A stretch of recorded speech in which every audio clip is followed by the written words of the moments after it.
આજે નવા શૈક્ષણિક વર્ષની શરૂઆત થઈ છે। ઉનાળુ વેકેશનમાં ભયંકર ભાસતી શાળાઓ વિદ્યાર્થીઓના કલબલાટથી ગુંજી ઉઠી છે। શાળામાં પ્રથમવાર પગલાં પાડનારા ભૂલકાઓના પગની છાપ લેવામાં આવી હતી, જ્યારે આરટીઓ દ્વારા નિયમોના પાલન થાય છે કે કેમ તે અંગે પણ ચેકિંગ કરવામાં આવ્યું હતું, જેમાં ઘણા વાહન ચાલકોએ નિયત સંખ્યા કરતાં વધુ વિદ્યાર્થીઓ બેસાડ્યા હતા, તો ઘણા નિયમો મુજબ ચાલતા હોવાનું પણ સામે આવ્યું છે। શહેરની ખાનગી અને પાલિકા સંચાલિત શાળાઓમાં પ્રથમવાર શાળાએ આવેલા ભૂલકાઓનું અલગ અલગ રીતે સ્વાગત કરવામાં આવ્યું હતું।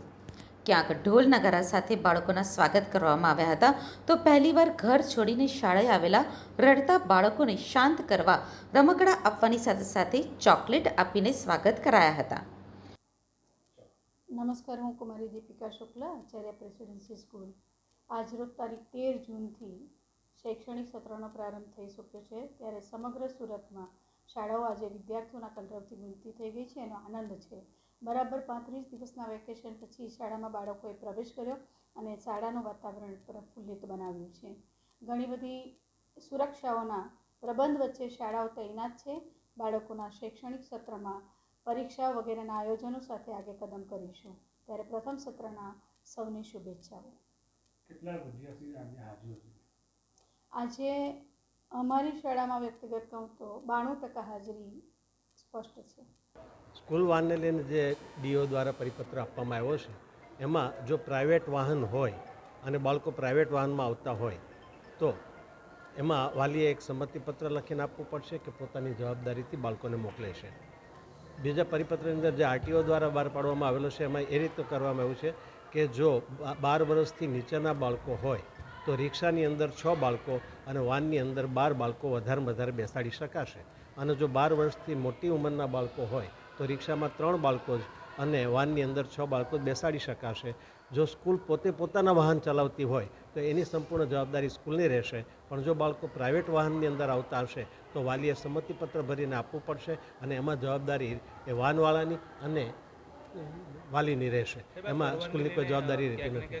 વાલીઓનું માનવું છે કે આ શાળા સંચાલકોની મનમાની છે, ના, આમાં શાળા સંચાલકોની કોઈ મનમાની નથી। શાળાની અંદર પોતાની જે કંઈ માનો કે ગાડીઓ હોય અને એમાં જો બાળકો આવતા હોય તો એમાં શાળાની સંપૂર્ણ જવાબદારી શાળાની રહેશે, પણ જો બાળકો પ્રાઇવેટ વાહનમાં આવતા હોય તો એ વાલી પોતાની સુવિધાથી બાળકોને પ્રાઇવેટ વાહનની અંદર મોકલે છે, અને એની અંદર શાળા પોતે કોઈ જગ્યાએ ઇન્વોલ્વ થતી નથી, એટલે એ જવાબદારી શાળાની નહીં પણ જે તે વાહન ચલાવનાર વ્યક્તિ, હા, શાળાએ એ ચોક્કસ જોવું પડશે કે વાહનવાળાની વિગતો અને જે કંઈ શાળામાં બાળકો બહારથી આવે છે બીજા પ્રાઇવેટ ગાડીઓમાં, એના ફોર્મ ભરાવી અને વાલીની સંમતિપત્ર લઈ અને ચકાસણી કરવાની રહેશે કે જે ડ્રાઈવર ગાડી ચલાવે છે એની પાસે લાઇસન્સ છે કે કેમ, એનું આરટીઓમાં પાસિંગ છે કે કેમ, એમાં ગેસ સીએનજી માનો કે કિટ ફિટ કરાવેલી છે તો એનું પાસિંગ છે કે નહીં, આ એક ચકાસણી શાળાએ લેવલે કરવાની રહેતી હોય છે।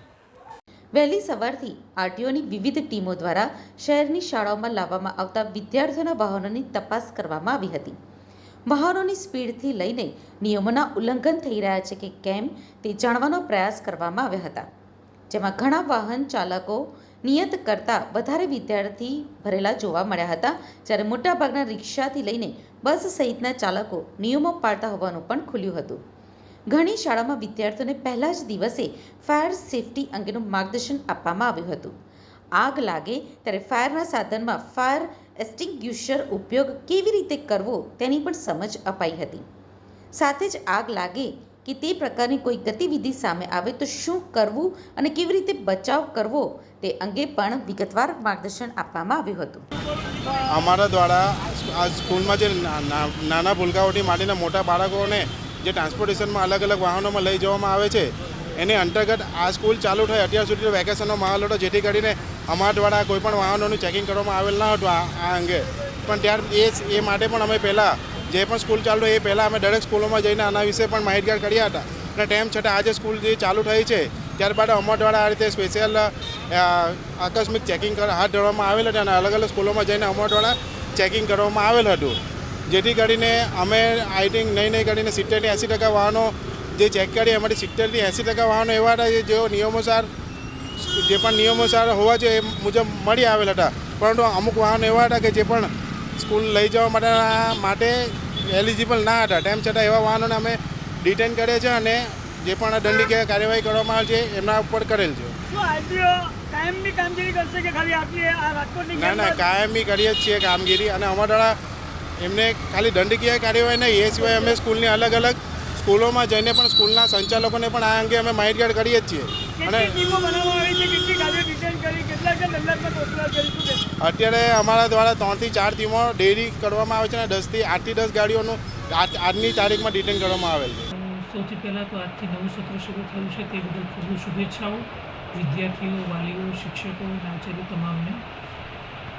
ખૂબ સુંદર મજાની કામગીરી થઈ રહી છે અને કડક પણ થઈ રહ્યા છે વહીવટીતંત્ર દ્વારા, અને તમામ પ્રકારના નિયમોનું ફોલોઅપ લઈ શકાય એ માટે અને વિદ્યાર્થીઓનું વર્ષ ન બગડે અથવા તો એનું શિક્ષણ કાર્ય ન બગડે એ માટે થઈ વહીવટીતંત્રએ અનુકૂળતા કરી આપી છે. અને થોડો સમય જે આપ્યો છે, થોડા સમયમાં તમામ શાળાઓ પોતાની તમામ સુવિધાઓ ઉત્પન્ન કરી લે, ભૌતિક સુવિધાઓ ઊભી કરી લે તે માટેનું તમામ આયોજન થઈ ચૂક્યું છે.